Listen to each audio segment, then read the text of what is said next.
Bonjour à tous et bienvenue dans cette nouvelle vidéo. Voici la tresse la plus chère au monde. 150 mètres de longueur, 125 €. Ça fait presque 1 € par mètre de tresse. C'est la plus chère tresse que j'ai pu trouver sur le marché de la pêche et aujourd'hui je vais la tester. On va voir qu'est-ce que ça vaut parce que dans les tresses il y a vraiment tous les prix. On trouve des tresses à 20 €, parfois même moins cher que 20 € la bobine de environ 120 mètres. Alors ici on est sur une tresse qui est quasi 10 fois plus chère. Est-ce que c'est 10 fois mieux? J'en ai aucune idée, j'ai jamais pêché avec ce genre de tresse. Je vais vous donner mon petit retour. On va aller pêcher ici, je suis à mon entraînement pour la compétition YouTube Predator Cup. On va pêcher la perche et le sandre. Il y a un diamètre de 12,8. Donc bien pour pêcher ici dans ces zones. Vous voyez derrière moi il y a des zones très larges avec des péniches, etc. On va essayer de traquer la perche et le sandre. Et je vais vous donner mon ressenti sur cette tresse ultra chère. Comme vous pouvez le voir dans ma caisse, c'est juste le bordel intégral. J'ai tellement pêché ces derniers jours. Donc voici la tresse. Alors, regardez déjà une petite particularité. Construction 10 x 4 plus 20 x 4. Donc en fait, c'est bien du 8 brins, mais c'est pas les mêmes diamètres de brins. Et ça, j'avais jamais vu ailleurs sur une tresse. Alors je ne sais pas du tout qu'est-ce qui explique cette différence de prix. Pourquoi est-ce qu'elle est si chère? Je vais donc carrément demander à une personne de chez Asso, les fabricants, qu'est-ce qui fait la différence de prix et pourquoi? Parce que moi je me pose cette question et je suis sûr que vous vous posez la même question. Packaging standard, rien de normal, tresse brune. Jusque là, toujours pas d'explication sur le prix. Bon, j'ai pris une bonne canne, bien performante. C'est une canne solution. Mon ensemble est maintenant équipé. J'ai monté la tresse dans le moulinet. J'ai bien 150 mètres de tresse dans la bobine. Premier ressenti, la tresse est plutôt extra lisse. Super ronde. Donc ça c'est déjà un bel avantage. On est déjà loin d'une tresse à 20 €, juste de sensation. Donc ça c'est déjà un bel avantage. Maintenant on va aller tester en action de pêche. J'ai monté un petit leurre souple, Blick Shad de chez LMAB. En tête plombée de 10 grammes. On va aller gratter dans cette fosse. Et je vous annonce qu'il n'y a plus de courant juste derrière moi, donc il n'y a plus aucun poisson actif. Ça c'est pas très bon.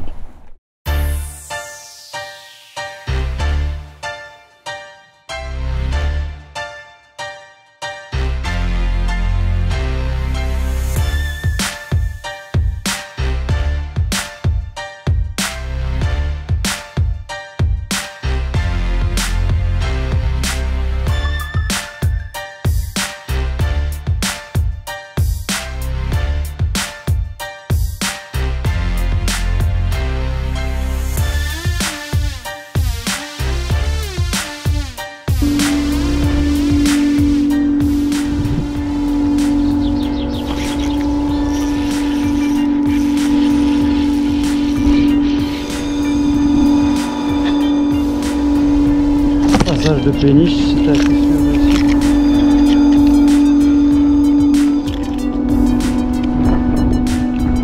J'ai un poisson.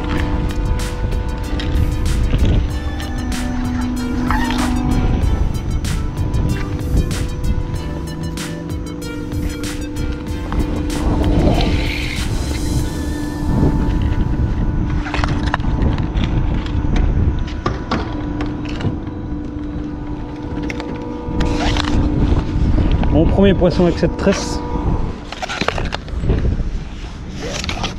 Un petit sandre.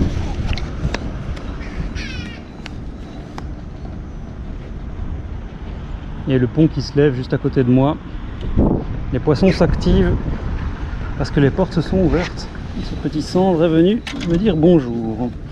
Il a coffré mon Blick Shad.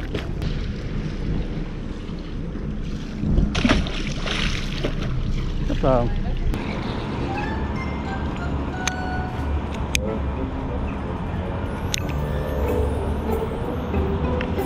Non! Je fais une perruque? Non! Oh, ça a l'air foutu en plus. Non! Bon alors j'ai pris un sandre, ça c'est une bonne nouvelle. Par contre la mauvaise nouvelle c'est que j'ai fait une méga perruque dans ma tresse et que je pense que je vais pas savoir la défaire. Ça veut dire que je vais devoir couper dans la tresse Et si je coupe dans la tresse et que je perds 5 mètres, ça me coûte 5 € en fait. C'est abusé. Cette tresse est tellement chère que perdre un morceau de tresse, ça coûte cher. Je viens de perdre tout ça de tresse. Il y en a au moins pour 6 € là-dedans. Ça m'arrive jamais. Là, je suis dégoûté quoi. C'est la tresse la plus chère du monde et j'ai fait un nœud et j'ai perdu 6 mètres de tresse quoi. Pendant ce temps-là, le courant est revenu sur l'endroit de pêche que je voulais pêcher. Malheureusement, un pêcheur s'y retrouve aussi. Heureusement, je lui demande si je peux pêcher à côté de lui et gentiment, il me répond « Oui, tu es le bienvenu ». You tried that? Yeah. I think you catch one. Maybe. It's a little hill. There. Little hill. A little fish. Hill. Oh yeah, eel, yes. Here, Yeah. there. Oh, a fish. Yeah. Slug bass. Yeah. Oh, it's a big one.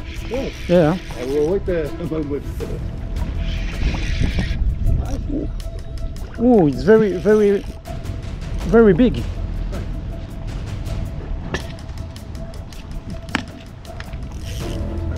Thank you for the spot. One cast. It's maybe a bream. No. Bream? Yeah, I'm ready. Big snook bass of bream. You No. use two nets. Yeah. Oh yes, it's a big one. It's maybe a snook bass. No.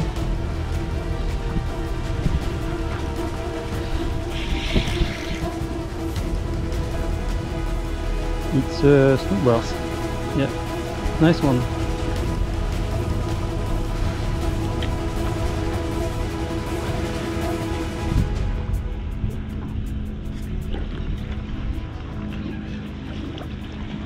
Fighting good, huh? Yeah, nice fight, huh? Why I say my rod Yeah, for it's life snook bass. is, yeah. Nice snook bass. Cool. Thank you. Thank you for the spot and thank you for the nets. Yes, no problem. Cool. On va regarder ce beau cendre. Je viens de voir monsieur pêcher ici dans le courant. Il me dit de pêcher le long de la bordure, c'est là où il y a le plus de courant et c'est là où les poissons se cachent. Effectivement, j'ai mis ce petit filet finesse avec une tête plombée lourde pour tenir le fond. Et on était en train de regarder après une anguille qui se baladait là. Et ce gros cendre est venu.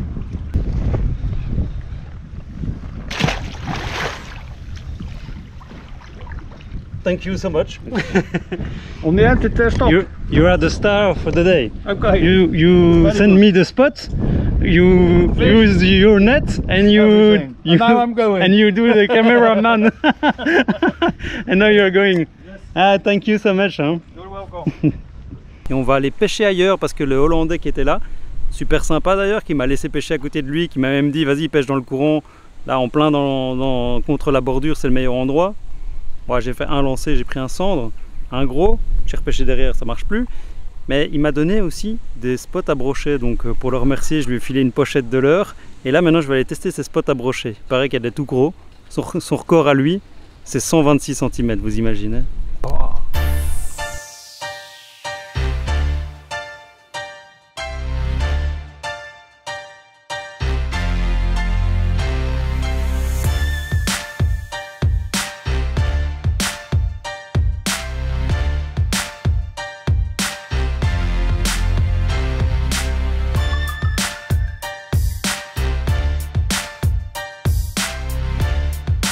Ben voilà, maintenant j'ai été essayer les spots à brochet du Hollandais qui m'a donné, ça n'a pas donné.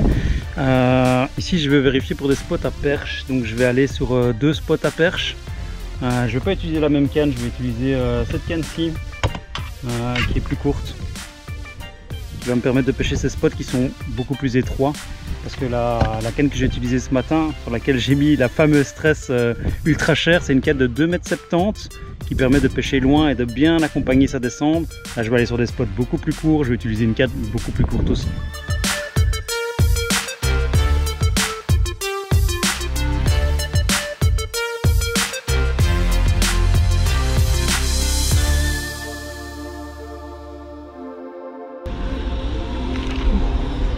Oh, c'est un aspe, c'est un aspe.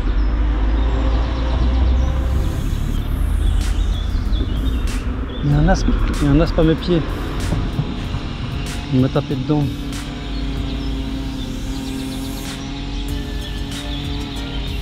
Oh, il a failli me prendre mon leurre, il a failli me prendre mon leurre. Il revient, il revient.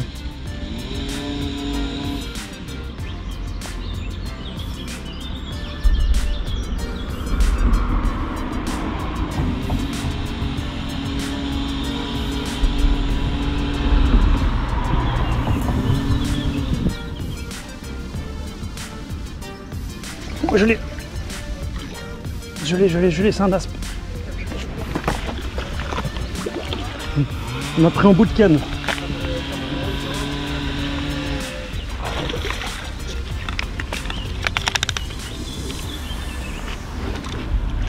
Je l'ai vu remonter à la remontée de mon leurre.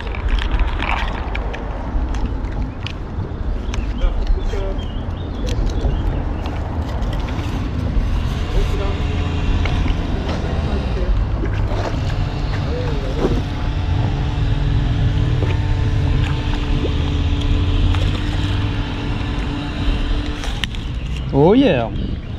64 cm, mon nouveau record. Wouhou!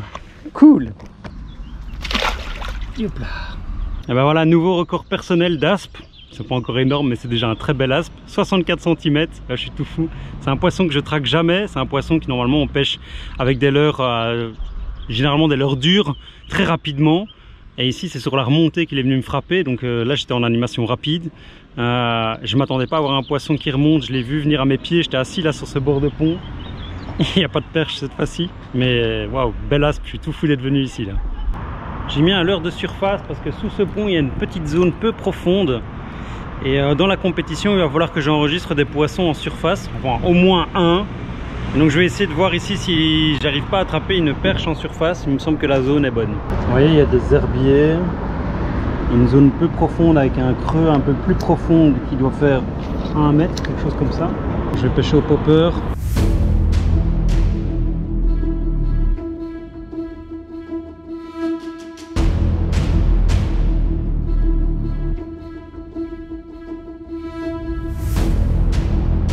Oh, poisson! Oh, c'est beau, c'est beau!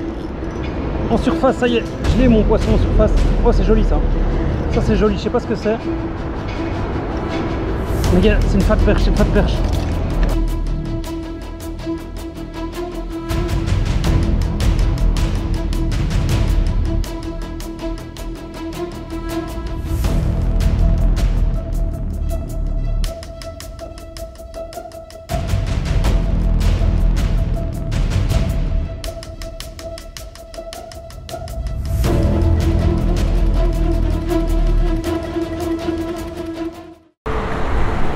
Boum! Je viens de valider mon poisson de surface. C'est vraiment mon spot à poisson de surface ici. Il n'y a pas beaucoup de fond. Donc c'est vraiment un bon endroit. On est en bordure de rivière, dans cette zone peu profonde. Et elles sont bien là. Petit popper Yozuri. Il a bien fait le taf ici. Ah franchement je suis tout fou là. Je suis tout fou. Wouhou! Regardez cette belle perche. C'est une perche de 40 hein. Bam! Si je peux sortir ça le jour de la compète, je serais vraiment tout fou les gars. Youp là, elle est repartie. Yes! Grosse perche. Bon alors là ça fait vraiment plaisir hein, les gars. Ce poisson, je viens de revalider le spot, donc je savais que cet endroit était propice pour faire de la pêche en surface. Il fallait juste le valider. J'ai pas énormément de temps d'entraînement, donc je repassais sur ce spot pour le valider. Et effectivement, ce spot est bien validé. Je sais avoir mon poisson de surface. Et là, c'était une méga belle perche. Elle faisait 40. Si je peux enregistrer ça le jour de la compétition, je serais tellement heureux, les gars. Ah, mais bon, voilà. Jour de compétition et aujourd'hui, ce sera peut-être pas la même chose. Donc on verra. Alors, dernier spot de la journée. Le soleil est encore haut, mais je vais pas rester très tard ce soir. Aujourd'hui. C'est une longue digue, vous voyez, il y a une sorte de petit port ici, donc je vais pêcher à l'intérieur du port. Je vais aller juste au bout de la digue et je vais essayer d'aller chercher les cassures là pour trouver de nouveau de la perche et du cendre. Juste après je vous donne mon petit retour sur cette tresse ultra cher. Je vous en dis pas plus, je vous raconte tout ça après. Je vais mettre un shad.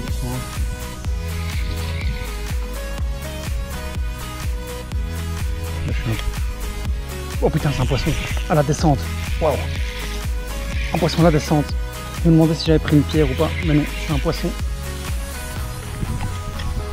Non. Soit c'est un petit cendre, soit c'est une énorme perche. Hop, j'ai préparé mon épuisette.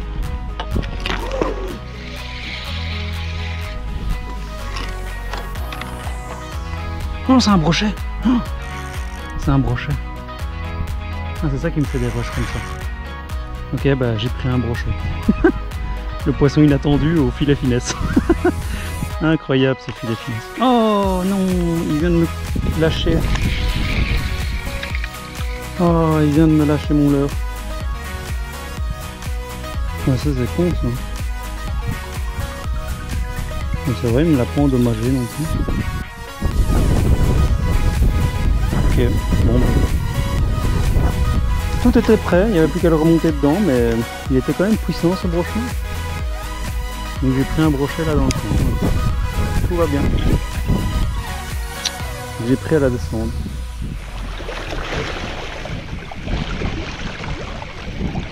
Il y a des cailloux partout là. Ouais, je me suis tanké, hein. Mais ouais, je savais, hein, j'allais me tanker ici. Bon, ma dernière chance de prendre du poisson ici, c'est de le faire en surface au-dessus de ces cailloux là, parce qu'il y a des cailloux partout. Il y a peut-être une perche tankée dans les cailloux, on va voir. En fait, il y a ici des cailloux qui continuent, mais pendant quelques mètres, même plusieurs mètres. Et donc, c'est quasi impossible de pêcher là-dedans. Du coup, je vais pêcher en surface au-dessus des cailloux. Faut peur. S'il y a une perche cachée dans les rochers, ça peut être pas mal.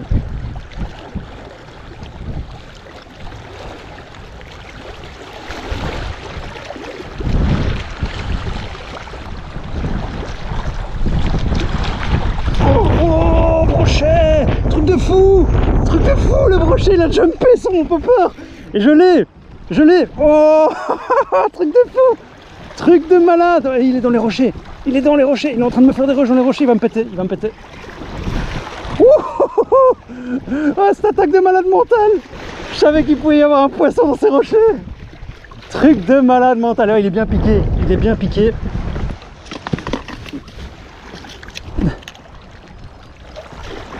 Ah, normalement il va pas me couper. Oh, il m'a pas fait un jump. Oh merde, j'ai pas de tension dans la ligne.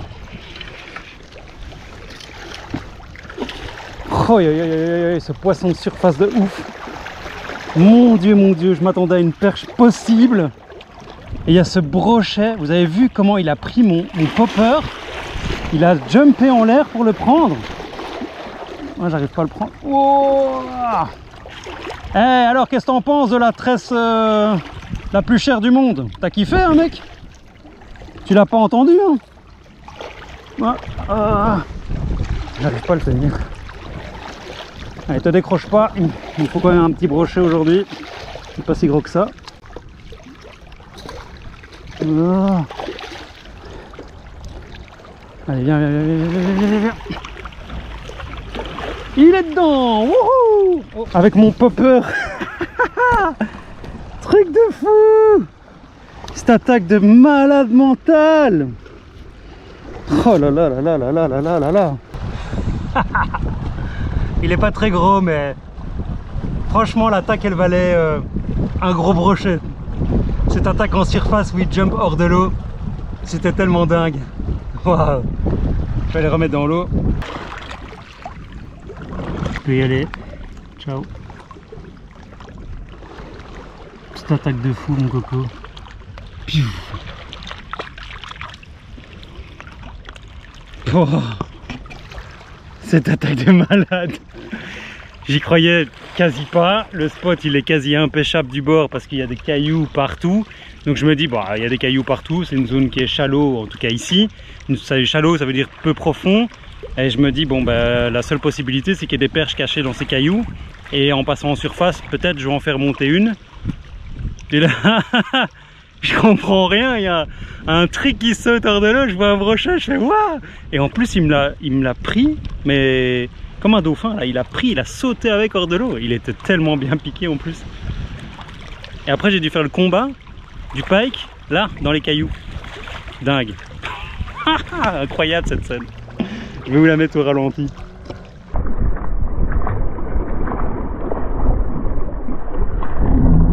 Oh, brochet! Truc de fou! Et bien voilà, il est l'heure pour moi de terminer cette vidéo. Je vais vous donner le retour sur la tresse qui coûte super cher. De manière générale, elle est très lisse, elle est très ronde. Elle était plutôt résistante, mais j'ai pas pu mesurer. Sur le packaging, il est marqué 5 kg, mais j'ai cassé 2 fois. Et j'ai cassé 2 fois sur mon badling en nylon. Et mon badling en nylon était un badling de résistance de 5,3 kg. Donc je pense que le packaging est complètement foiré en fait. Ils avaient mal marqué la distance, ils avaient mal marqué la résistance de la tresse. Et j'avais pas mal de bruit quand je ramenais dans les anneaux, ça faisait pas de bruit, mais dans le moulinet ça faisait du bruit. Donc j'ai bien écouté avec mon oreille. Et c'est pas du tout la tresse qui faisait du bruit, c'est le moulinet. Donc vraiment, c'est une tresse qui est correcte. Moi personnellement, j'ai pas vraiment capté pourquoi elle est beaucoup plus chère que les autres. Après cette vidéo, ben, je vais demander à la firme Asso si je le rajouterai dans cette vidéo. Mais moi je ne sais pas encore le pourquoi elle est si chère. Peut-être que c'est parce que c'est une technique de fabrication spéciale. Peut-être qu'elle est plus résistante que les autres pour le même diamètre. J'en ai aucune idée. En tout cas pour pêcher, ben, elle est bien, mais est-ce qu'elle vaut vraiment la différence de prix? Moi je trouve que non. Alors concernant cette tresse, la société Asso restera muette. Je pense surtout qu'ils n'ont pas le temps de me répondre ou qu'ils prennent pas le temps de me répondre. Du coup j'ai poussé les recherches de mon côté un petit peu plus loin et j'ai trouvé l'explication. Une tresse est fabriquée avec de la matière qui s'appelle le polyéthylène, ce qu'on appelle les initiales PE. Que ce soit une tresse à 20 € ou bien cette tresse-ci à 125 €, la matière reste exactement la même, c'est du polyéthylène. Mais alors pourquoi cette tresse coûte 125 € alors qu'une tresse à 20 € est exactement fabriquée de la même manière? Eh bien c'est simple. Tout se joue sur la technique de fabrication de la tresse. Une tresse à 20 €, 8 brins, ce sont 8 petits filaments de polyéthylène qui sont simplement mis ensemble et enroulés sur une certaine longueur. Alors, dans ce cas de cette tresse ultra chère à 125 €, ce sont 8 brins de polyéthylène de diamètres différents. Déjà là, il y a une grosse différence. Et ensuite, il y a la façon dont sont mis ensemble les brins. Une tresse à 20 €, ils sont simplement mis l'un à côté de l'autre et c'est terminé. Dans le cas de cette tresse, il y a un tressage qui est fait entre chaque brin de tresse. Quel est l'avantage d'avoir tressé la tresse? Eh bien, de gagner en résistance et de gagner en rondeur de tresse. À quoi sert la rondeur de tresse? Au plus votre tresse est ronde, au plus elle est lisse, au plus elle est fine et au plus vous pourrez la lancer loin. Alors pour vous expliquer ça de façon pratique, imaginez-vous que vous êtes patron d'une usine de fabrication de tresses. Par jour, vous fabriquez de la tresse et vous sortez 2000 km de tresse par jour de votre usine. Ça, c'est quand vous mettez les brins l'un à côté de l'autre. Maintenant, vous décidez de tresser cette tresse. Ça prend beaucoup plus de temps de fabrication. Et par jour, à la place de sortir 2000 km de tresse, vous sortez 500 km de tresse, c'est-à-dire 4 fois moins. Qu'est-ce que vous devez faire? Augmenter votre tarif 4 fois plus cher. Et bien voilà, vous avez l'explication. Tout se joue sur la technique de fabrication. Ici, cette tresse coûte 125 € parce qu'elle met énormément de temps à être fabriquée. Et en pratique, ben ça c'est moi qui l'ai fait, le côté pratique, et personnellement je trouve que payer 125 € pour cette tresse là, oui elle est mieux, oui elle est plus ronde, oui elle est plus résistante, mais ça vaut vraiment pas la peine à mes yeux de payer une tresse à 125 €. Enfin tout dépend de ce que vous faites évidemment, parce que si vous êtes pêcheur de compétition, pour un diamètre équivalent, avoir une tresse plus résistante et plus ronde, ça reste quand même plus intéressant. Mais ça, c'est uniquement dans le cas où vous faites de la compétition à haut niveau. Si vous faites de la pêche en tant qu'amateur, une tresse entre 20 et 50 € vous suffit amplement. Alors moi, personnellement, je préfère acheter des tresses à 50 €, même si je fais de la compétition. Je trouve que cette tresse-là, le prix est beaucoup trop excessif. Bon, j'espère que vous avez kiffé cette vidéo haute en couleurs. Hein. Il y a eu beaucoup de poissons, des poissons totalement différents, des poissons en surface, ce brochet de malade qui vient de me jumper là derrière. Donc j'espère que vous avez kiffé tout ça. Si c'est le cas, mettez-moi un pouce, un commentaire, racontez-moi ce que vous pensez aussi par rapport à cette tresse. Trouvez-vous ça trop cher? Moi oui, mais peut-être que vous trouvez pas ça trop cher. Bah voilà, racontez-moi tout ce que vous voulez. Je lis les commentaires et la plupart du temps, j'y réponds si ça demande une réponse. Allez, à plus, c'est Hélène et on se retrouve à la prochaine vidéo. Ciao!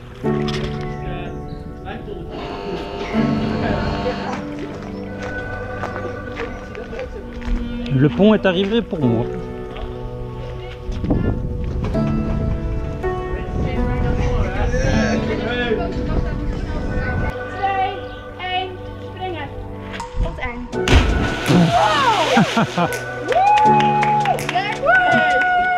Ce qu'il faut pas faire pour impressionner les filles. Je ne sais pas.